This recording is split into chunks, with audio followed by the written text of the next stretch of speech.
speaking of hearts, oh my gosh, we have two more all-stars with incredible hearts that are going to join us right now.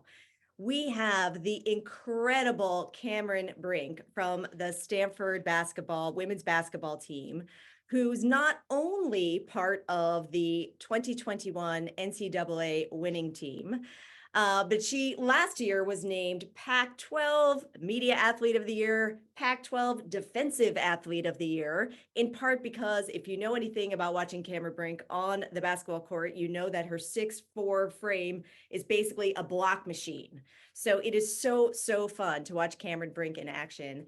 And I am thrilled that she is going to be in conversation with like the all-star of all-star, the GOATs of GOATs, Coach Tara VanDerveer, who is one of the most winning coaches, I think the most winning coach in NCAA history, over 1,100 career wins, has been at Stanford for 37 years, which makes me very happy. I hope there's maybe not 37 more, but many, many more, coached the Olympic team, and has long believed that coaches and athletes can have an impact beyond their sport. And I'm so excited to invite them here to talk about not only Coach VanDerveer's career and how she thinks about building a team as a sisterhood, but all of the choices Coach VanDerveer has made to literally imagine new ways, for example, to support humanitarian aid to Ukraine during a war. So we're going to learn about March Madness. We're going to learn about all kinds of exciting things that Coach VanDerveer is doing to build sisterhood and community in the team. But before I invite them on, I just really want to again suggest that this is not one and done, right? They don't just do it. Just last night, Cameron Brink was honored at the stadium, the Giants Stadium, for her courage and how she has spoken out about mental health. And there she is just last night, really being a role model for so many. And just this past weekend, Coach VanDerveer was inducted into the Stanford Hall of Fame, just one of many, many accolades honoring Coach VanDerveer and 9 other women athletes in support and celebration of Title IX and what's to come. So please join me in welcoming Cameron Brink and Coach VanDerveer onto the screen. Thank you so much, Lisa, for the introduction, and Sam for letting me be a part of this. So yeah, this is really exciting. Hey, Coach, how you doing? Hi, Cam. Good to see you. So I'm going to start us right off with our first question, okay? So during the 2022 NCAA tournament, you pledged to give $10 for every 3-point basket made to humanitarian efforts in Ukraine. Your commitments inspired hundreds, including Charles Barkley, Breonna Stewart, and even your mom, Rita, eventually raising $330,000. So this shows the power an individual can have.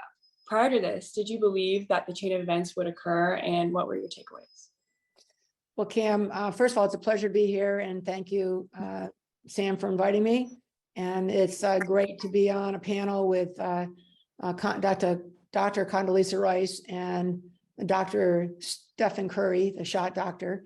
And they're just tremendous examples of giving back. And I think that what happened with, when I saw what was happening in Ukraine, having coached the USA team in Ukraine and knowing the women, and we played against them like 15 times getting ready for the 1996 Olympics. We call them our cousins. I just thought we have to do something.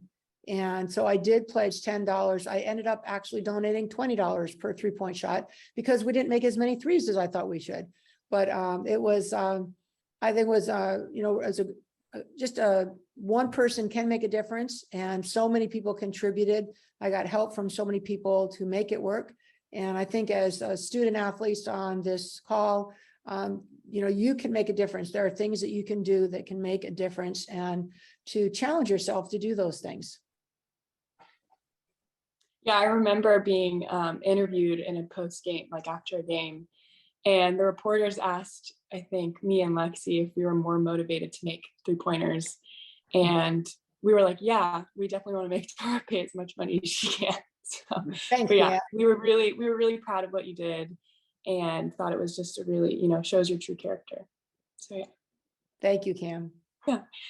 Next question I have for you. So at your initial high school, there were no sports teams for girls. Flash forward to 2022 and the 50th anniversary of Title IX. and women's sports are growing faster and stronger than ever because of leaders like you. There is still a long way to go, but can you share some of your experiences in the fight for equality and what you've learned so far? Well, Kim, it was really painful not to have not to have the opportunities to play on teams. I loved basketball. We did 3-player weave in gym class, and I was crazy about it from the 3rd grade on. But the boys had like a 5th grade team, a 6th grade team, 7th, 8th, freshman, junior varsity, and girls had nothing. And it was really hard. And I also think that, it was, I wonder why my 10-year-old self didn't fight harder for it, but I didn't know to. And that even makes me madder. But obviously now things are so different. The opportunities for women are so much better. We still have a ways to go, but we need people like Steph and dads with daughters and moms to fight for rights for women and rights for girls, so that they have the opportunities to play and to get the things that I didn't, but you did, and you're making the most of it, which is great. Yeah, I mean, Title IX has affected all of us in so many ways, but my life a lot, because my mom wouldn't have met my dad in college. So she went to Virginia Tech and wouldn't have gotten an athletic scholarship if Title IX weren't a thing. So I wouldn't be here without it. So very thankful for it. I am too, Cam. Yeah. Kind of shifting gears a bit. So I'd like to know what your assessment is of NIL, or like NIL changes, and how they're going to impact student athletes' ability to have more of a platform for impact. Well, I think NIL is something that has been a long time coming. And I think when it's viewed in its purest form, I think it's a great thing when you as a student athlete, or any male or female student athlete, has ownership of your name, image, and likeness, and your ability and your opportunities to monetize that. I think that it becomes a problem if that becomes the focus of a student athlete. If they're spending so much time, whether it's on social media or doing interviews or doing photo shoots or whatever, and it takes away from your academics and it takes away from your sport, then I think that would be unfortunate. I also think that it has the potential to, some people are giving money back through NIL, which I think is great.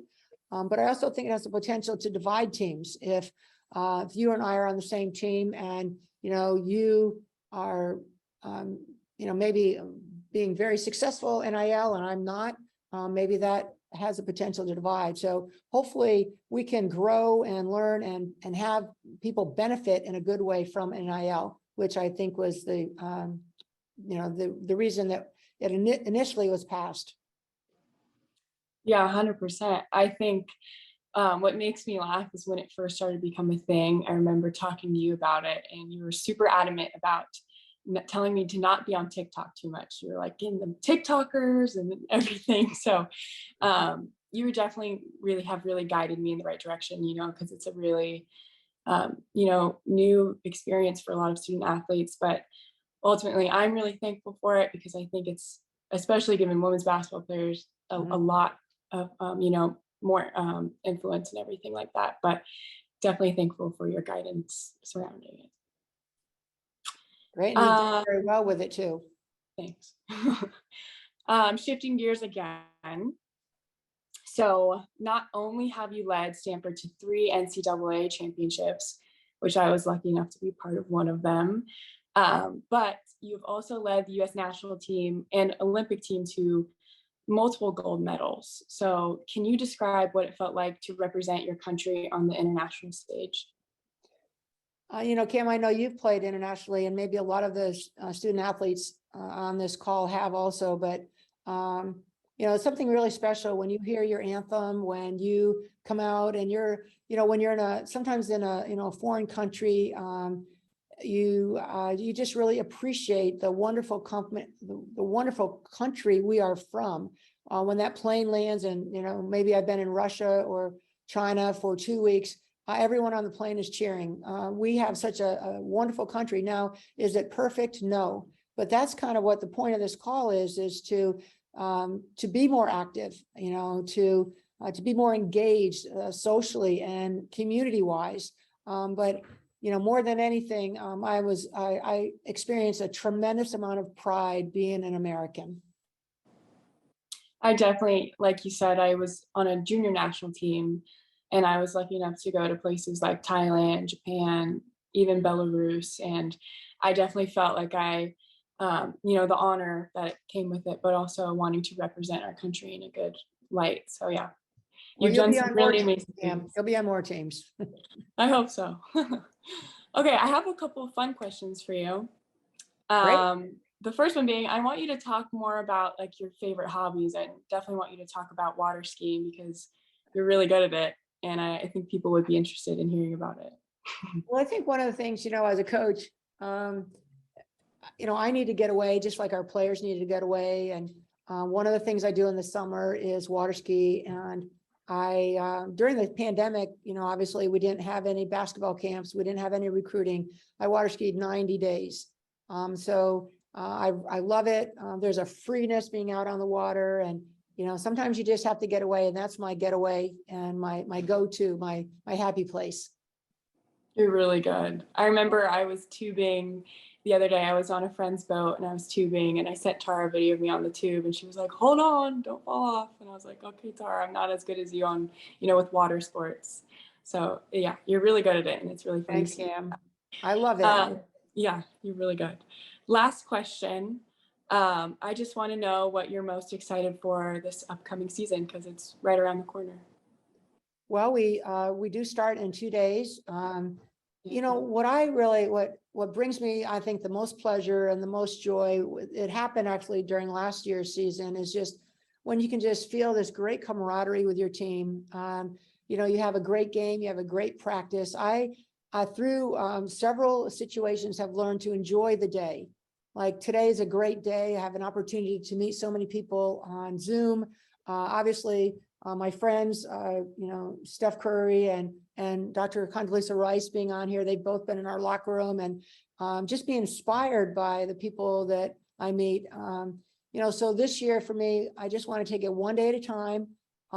We have a great team, so much coming back, and so many young people that I'm so excited to get to know, and to encourage our team to do what Cory Booker said, and what both Steph and Condoleezza do: give back. We give back through how hard we play and how hard we practice with the fans and inspire, but also give back to our communities. We are so fortunate, and to always be grateful every day. Well, yeah, Tara, I just want to thank you for being my biggest role model, and just for being such a great, inspiration for many. So thank you. See you Thursday practice, and I'm going to turn it back to Lisa. Great. Thank you, Cam. Cameron. Thank you, Lisa. Thank you so much, Cameron, Coach VanDerveer. I want to say that it's obvious that you prioritize giving back. I mean, just in the way that you play. I have said on social media, no one's taken me up on it yet, but I want to introduce another stat, which is the stat of reaching out your hand to pick up an opponent after they have fallen. And I have to believe that the Stanford women's basketball team is leading that stat. The number of times I have seen your players after a, really tough moment, just pause and say, okay, I'm going to get you back up. So it is extraordinary. You model it in all that you do. And in fact, last year, I was so inspired by watching your team that we decided to host an impromptu watch party where I teach at the Stanford D School for your Final Four. We basically ordered about 1,000 bags of Cheetos and welcomed anyone around to see the team play on the big screen. It was really a thrill. And it was a chance for us to celebrate you, and just so grateful for all that you do for your players, for our community, and really modeling what's possible going forward. So Cameron, Coach VanDerveer, thank you so much for being here and all that you do. And we are excited to cheer you on, definitely. So good luck in the upcoming season.